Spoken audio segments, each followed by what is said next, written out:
ओम शांति। आज प्यारे मीठे बाबा की मुरली मंथन की डेट है 4/11/2021 और आज बहुत बड़ा दिन है, शुभ दीपावली। तो सभी को, बाबा के प्यारे प्यारे मीठे बच्चों को दिवाली की बहुत बहुत शुभकामनाएं। सबके घर में उजाला आ जाए, परमात्मा की प्रवेशता हो जाए। दिवाली पर हम उसका अर्थ हम यही समझते थे ना आज तक कि राजा राम जी घर लौटे, अयोध्या लौटे तो घर घर दीप जले थे। यही समझते हैं ना। तो आज मैं आपको एक नए परिप्रेक्ष्य की ओर ले चलती हूँ। दिवाली जो इनलाइटमेंट का पर्व है, रोशनी का पर्व है। तो किसकी रोशनी? आध्यात्मिक रहस्य समझा रही हूँ। आत्मा की ज्योति जगने की यह रीत है जो कि सार्वभौम हो और सर्वकालिक हो, अर्थात जो सभी के लिए हो और सदा काल के लिए हो। तो कौन सी ऐसी चीज़ होगी जिसमें आत्मा की रोशनी सभी के लिए और सदा के लिए होगी? कौन ऐसा करेगा कर? परमात्मा आएंगे तभी तो आत्मा की ज्योत जगाएंगे। पावर हाउस तो वही है ना। तो सीधी सी बात है, वर्तमान समय जब सारा विश्व घोर अंधकार मतलब विकारों की, अज्ञानता की अंधकार में पड़ा है और विकारों को ही जिसे सभी नेचुरल समझकर उसी को अपने जीवन जीने का एक साधन बना लिए हैं कि बिना क्रोध के तो कोई नहीं हो सकता, अहंकार नहीं रखेंगे तो सब दबा देंगे। इस तरह से मन में ऐसा बैठ गया कि ये नेचुरल है। जबकि परमात्मा कहते हैं कि शांति, सुख, आनंद, ज्ञान, पवित्रता, शक्ति ये नेचुरल है। इसी के तो अंधकार कहते हैं। और फिर ये भी समझिए कि दशहरा के बाद विजयदशमी मनाते हैं ना, रावण का वध होता है और उसके बाद दिवाली मनाते हैं, जो कि बहुत सार्थक है। राम जी जब रावण को मारकर घर लौटे, मतलब अयोध्या लौटे। अयोध्या देखिए, शब्द में ही अर्थ छिपा है। अयुद्ध मतलब जहाँ कोई युद्ध नहीं होता हो, युद्ध के बिगड़ जो नगरी है वहाँ राम जी लौट रहे हैं, जिसे स्वर्ग कहते हैं। और कहाँ से चले थे राम जी? अयोध्या से ही चले थे। अयोध्या में ही उनका जन्म हुआ था ना। तो बस बाबा भी तो वही बता रहे हैं। हम सतयुग में थे, 16 कला संपूर्ण देवता थे, मतलब अयोध्या स्वर्ग में। और फिर जब द्वापर में आए तो रावण राजा आ गया, तो रावण का वध किए संगम पर। तब हम फिर से अयोध्या लौट चल रहे हैं। स्वर्ग को लौटना है तो लौटाने के लिए परमात्मा को आना पड़ा है। वो विधि बता रहे कि रावण को मारो, अपने अंदर के विकारों का हनन करो, नाश करो, तब तुम फिर से अयोध्या लौटोगे। और फिर घर घर हर मन में हर आत्मा की ज्योत जग जाएगी। तो ये है सच्ची दीपावली। दीप माला जगती है आत्मा की। ठीक है ना। चलिए भगवान से सुनते हैं किस तरह से भगवान हमें रावण को मारने की विधि बता रहे। ये मुरली वही है कि अपने मन के विचारों को मारो। कई आत्मा के मन में पुरानी बात अटक के रह जाती है, फलाना ऐसे हुआ वैसे हुआ। अरे नहीं, ये सब कर्मों के अनुसार हो रहा है। आपका बोया हुआ किसी जन्म का बीज है जो सामने आया है, तो उसको फलित हो गया, उसके बाद भूल जाए। हाँ, स्टेप फॉरवर्ड, आगे बढ़ जाए। नहीं तो देखिए, एक बहता हुआ जल है जो एकदम साफ निर्मल रहता है और रुका हुआ जल गंदा हो जाता है, उसमें कीड़े लगते हैं और वो व्यक्ति ना अकेला हो जाता है। और कहते हैं ना, अकेलापन क्या होता है? कोई ताजमहल से पूछो, देखने के लिए तो पूरी दुनिया आती है लेकिन रहता कोई नहीं है। उसी तरह से यदि हम मन के उसी विचार में रह गए तो हम आगे ही नहीं बढ़ पाएंगे। बाबा कह रहे हैं, मीठे बच्चे, संग दोष बहुत नुकसान करता है, इसीलिए संग दोष से अपनी बहुत बहुत संभाल करनी है। यह बहुत खराब है। तो यहाँ पे संग किसका कर रहे हैं? हम अपने उन गलत विचारों का जो हमने मन में बिठा के रखा है। हाँ, तो विचार ऐसे रखो कि तुम्हारे विचारों पर किसी को विचार करना पड़े। आपके विचार इतने नेक हो, सही हो, जो उसे फॉलो करने के लिए लोग आपके विचारों को सुनना चाहें, समझना चाहें, है ना। तो ऐसे अपनी संभाल करनी है। प्रश्न, 3 प्रकार का बचपन कौन सा है? किस बचपन को कभी भी नहीं भूलना? बाबा 3 प्रकार के बचपन के बारे में बता रहे हैं। एक बचपन है लौकिक माँ बाप के पास जन्मते ही मिला, हाँ, शरीर से जन्म लिए, शरीरधारी माता पिता के पास, तो वो एक जन्म हुआ। दूसरा जन्म गुरु से, गुरु के शिष्य बनने पर हुआ, जब हम पढ़ना शुरू करते हैं, टीचर और स्टूडेंट का रिश्ता। और तीसरा बचपन लौकिक माँ बाप को छोड़ अलौकिक माँ बाप के बने। अलौकिक बचपन अर्थात ईश्वर की गोद के बच्चे। अभी हम बच्चे, ब्राह्मण बच्चे, अलौकिक माता पिता की गोद में हैं, ईश्वर के बच्चे बने।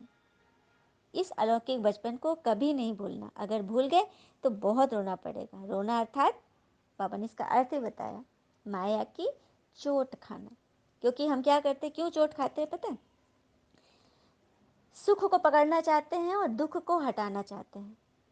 यह नहीं होगा। सुख को एकदम लेना चाहते हैं और दुख को छोड़ना चाहते हैं। या तो दोनों ही छोड़ दे, सुख की इच्छा, दुख का दर्द छोड़ दे, या दोनों के लिए राजी हो जाए। दोनों हालत में आप हमारे जीवन में तभी क्रांति आएगी। बस यही करना है। माया की चोट यही देता है, या तो सुख की बहुत ज़्यादा इच्छा और दुख से बहुत ज़्यादा दर्द। ये दोनों चीज़ें हमें फंसाती है, इनसे बच जाए। आज की मुरली का गीत भी है बचपन पर, चलिए सुनते हैं सभी। हो बचपन के दिन भुला न देना, आज हंस कल रुला न देना। हो बचपन के दिन भुला न देना।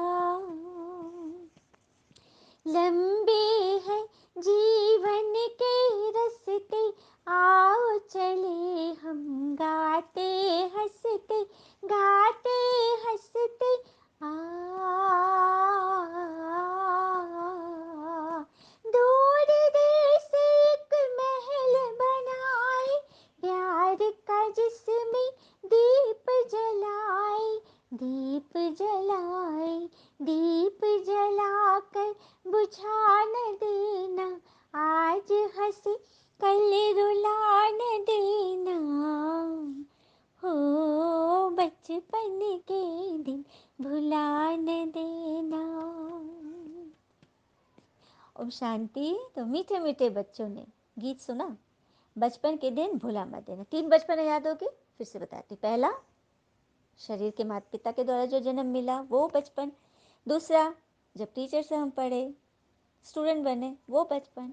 और तीसरा अलौकिक माता पिता अर्थात बाप दादा, परमात्मा और दादा, जिनके तन में भगवान प्रवेश करके हमें ये ज्ञान सुना रहे। इन तीनों पिता को हमेशा याद रखना है। तो सवेरे सवेरे उठकर भगवान से बात करनी है। कहते हैं ना, यदि मन से, एकदम आत्मा से यदि ईश्वर से बात करो और बात करते करते आंखों में आंसू आ जाए, तो परमात्मा का पूरा सिंहासन हिल जाता है। वो बच्चों के पास दौड़े दौड़े चले आते, जैसे एक माँ अपने बच्चे को रोता देखती है तो कैसे आ जाती है दौड़ के। उसे लगता है मेरा बच्चा हमेशा खुश रहे। इसीलिए जब परमात्मा से बात करते हैं, एकदम आत्मा से बात करते हैं, सब कुछ भूल कर, तो वो जरूर पूरा करते हैं। है ना बड़ी बात। अच्छा, मीठे मीठे बच्चों प्रति भगवान की नमस्ते, हम बच्चों की भी प्यारे शिव पिता को नमस्ते। और बाबा दिल से सभी आत्माओं की तरफ से आपको वेरी वेरी गुड मॉर्निंग। नहाने के लिए मुख्य सार, पहली पॉइंट, जैसे पिता ज्ञान का, आनंद का, प्यार का सागर है, ऐसे पिता समान बनना है और आप समान बनाने की सेवा करनी है। सबको ज्ञान का तीसरा नेत्र देना है। भगवान ज्ञान के, आनंद के, प्यार के सागर है, तो हमें भी वैसा बनना है। टीचर हमें कैसा बनाने के लिए पढ़ाई पढ़ा रहे हैं, तो जल्दी जल्दी पढ़ के दिखाना है ना। दूसरी पॉइंट, ऐसा कोई भी संग नहीं करना है जो पछतावा करने पर। कोई भी संग ऐसा नहीं जो हम पछताए कि बेकार ही ऐसा संग किया। संग दोष बहुत खराब है, इसीलिए अपनी संभाल करें। कभी भी ऐसों का संग न करें जिनके कारण हमारे अपने विचार भी गंदे हो रहे हैं। कई लोग जब यम का दीपक जलाते हैं ना, तो घर के बाहर तो रखते ही, और चौमुख, 4 मुख होता है जिसमें चारों दिशाओं पे वो जलाया जाता है ताकि चारों दिशा हमारा रोशन हो। और कई लोग ना कचरे के सामने या नाली के सामने भी जलाते हैं। तो इसका भी अर्थ है कि परमात्मा किस दुनिया में आए हैं, अज्ञान, अंधकार, घोर पाप की दुनिया में आते हैं ना, मतलब नाली जैसी दुनिया में आते हैं ज्ञान का प्रकाश लेकर, है ना, ताकि सबको जगाए। तो भगवान से पूरा पूरा वर्षा लेना है, कोई भी व्यर्थ विकारी संग नहीं करना है। संग अपने विचारों का भी होता है, अपने विचार के ही इस दलदल में हम पड़े हैं, उससे भी छूटना है, आगे बढ़ जाओ। सामने वाला का मत सोचो, अपने तो सोचो, अपने लिए तो स्वार्थ रखो। तयात्मा कहते हैं कि हम किसी और के बारे में नहीं सोचते तो मन शांत रहता है। तो इससे आप बचे तो नहीं, बचे नहीं ना, आपको बचना है, चक्रव्यूह में जाकर निकलना है। जैसे कि हनुमान जी सुरसा के मुंह में जाकर निकले थे। हनुमान जी यदि सोचते रहते कि मैं सुरसा के पास जाऊंगा ही नहीं, तो कभी समुद्र पार नहीं कर सकते ना, लांग ही नहीं सकते, उसे तो क्रॉस करना ही है। ऐसी परिस्थिति है कि आप जाकर भी शांत रह जाओ, ये है सच्ची अग्नि परीक्षा, तभी आत्मा कंचन बनेगी। नहीं तो बस क्या है, उल्टा घड़ा ही बन गए, सब कुछ अंदर डलाया लेकिन ऊपर ऊपर रह गया, अंदर कुछ नहीं गया। और भगवान चाहते हैं कि घड़ा सीधा करो, वो बार बार आपको समझाते हैं। इसलिए बाबा कह रहे कोई भी ऐसा संग न करे जो हमें जकड़ के रखते। वरदान है, दिव्य गुणों के आह्वान द्वारा अवगुणों को समाप्त करने वाले दिव्य गुणधारी भव। दिव्य गुणों के आह्वान द्वारा अवगुणों को समाप्त करने वाले दिव्य गुणधारी भव। जैसे दीपावली पर श्री लक्ष्मी का आह्वान करते हैं ना, ऐसे आप बच्चे स्वयं में दिव्य गुणों का आह्वान करो, तो अवगुण आहुति रूप में खत्म हो जाएगी। लक्ष्मी जी का आह्वान करते हैं, क्यों करते हैं? ताकि उनसे हमें धन मिले। लेकिन लक्ष्मी जी दिव्यता की मूर्त है।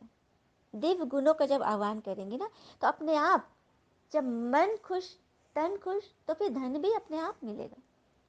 सफलता दृढ़ता की तो कुंजी है, हाँ, पूंजी है। मतलब जितना हम दृढ़ होंगे अपने विचारों में, अपने संकल्पों में, अपनी धारणाओं में, तो अपने आप सब की प्राप्ति हो। फिर नए संस्कारों रूपी नए वस्त्र धारण करेंगे। जब हम अपने अंदर दिव्यता का आह्वान करेंगे, तभी अवगुण पलायन करेंगे। और फिर नए संस्कार रूपी नए वस्त्र, दिवाली में नए वस्त्र पहनते हैं, तो ये है आत्मा को नया वस्त्र पहना, नए विचारों का। पुराने वस्त्रों से जरा भी प्रीत ना हो, पुरानी बातों से। और देखिए एक उदाहरण है, लोहा। लोहा जब औजार बनाया जाता है, उसको जब पीटना होता है ना, तो एक लोहा को पूरा गर्म करता है और दूसरा ठंडा लोहा होता है। तो गर्म लोहे पर ठंडे लोहे से वार किया जाता है, तभी उसको आकार मिलता है। उसी तरह से जैसे कि सोना, सोना जब खान से निकलता है तो वो ठोस होता है, उसे किसी को मार दो तो ना मर जाएगा, चोट लगेगा, इतना भारी होता है। लेकिन उसको किस तरह से रिफाइन करके, पिघला के, गला के, कितने सुंदर सुंदर जेवर बना दिए जाते हैं। तो वही बात है, अपने जब हम ठोस अवस्था में होते हैं ना, अपने विचारों की उस दलदल में होते हैं, तो हमारा यूज़ नहीं होता है, उसको अग्नि में तपाना पड़ता है। तो ये है ज्ञान की अग्नि, योग की अग्नि, धारणा की अग्नि। इसमें अपने आप को रिफाइन करो, फ्रेश करो और बनो सज्जन व्यक्ति। सज्जन व्यक्ति वो होते हैं, उनके साथ कितनी भी परेशानी आए, दुविधा आए, हलचल आए, तूफान आए, लेकिन एक मीठे बोली में, एक अच्छे व्यवहार में वो फिर पुराना सब कुछ भूल जाते हैं और फिर वैसे बन जाते हैं जैसे कि कुछ हुआ ही ना हो। तो इसी तरह अपना सब बीता भूल करके जो भी कमजोरियां, कमियां, निर्बलता, कोमलता रही हुई हो, वो सब पुराने खाते आज से सदा काल के लिए समाप्त करो। क्योंकि दिवाली पर ही वही खाते व्यापारी लोग चेक करते हैं ना, पुराना खत्म करते हैं, नया शुरू करते हैं। तो जो भी पुरानी बातें हो उसको आज से, अभी से भगवान से कहते कि हमने खत्म कर लिया, तब दिव्य गुणधारी बनेंगे और भविष्य में ताजपोशी होगी। उसी का ही तो यादगार यह दिवाली है। हमने सुना ना कहानी, अयोध्या से चलकर फिर हमें अयोध्या, जहाँ कोई युद्ध न हो, वैसी नगरी में पहुँचना है, अर्थात सत्युग स्वर्ग में। स्लोगन, सरल याद के लिए सरलता का गुण धारण करो, संस्कारों को सरल बनाओ। देखो याद सभी चाहते हैं ना कि इजी वे में याद हो, कोई मेहनत नहीं करनी पड़े। तो सरल याद के लिए अपने आप को सरल बना लो, मीठा बना लो, कोई बात याद नहीं है, सब भूल गए, बचपन के दिन आ गए। संस्कारों को, जैसे उनके बच्चों के संस्कार कैसे एकदम सरल होते हैं ना, छोटा सा कोई टॉफी दिखा दिए बस चले गए, सब भूल गए। लड़ाई झगड़ा भी, अभी थोड़े देर पहले लड़ाई झगड़ा हुआ था, रोना रोनी हुआ, लेकिन फिर देखो तुरंत खेल रहे। यही तो है बच्चे, जिनके अंदर विकार नहीं, कोई कमी कमजोरियां नहीं है, निश्चल हैं, प्यारे हैं, इसलिए तो बच्चे सबको प्यारे होते। गीत था ना, बच्चे मन के सच्चे, सारे जग के आँख के तारे, ये वो नन्हे फूल है जो भगवान को लगते प्यारे, बच्चे मन के सच्चे।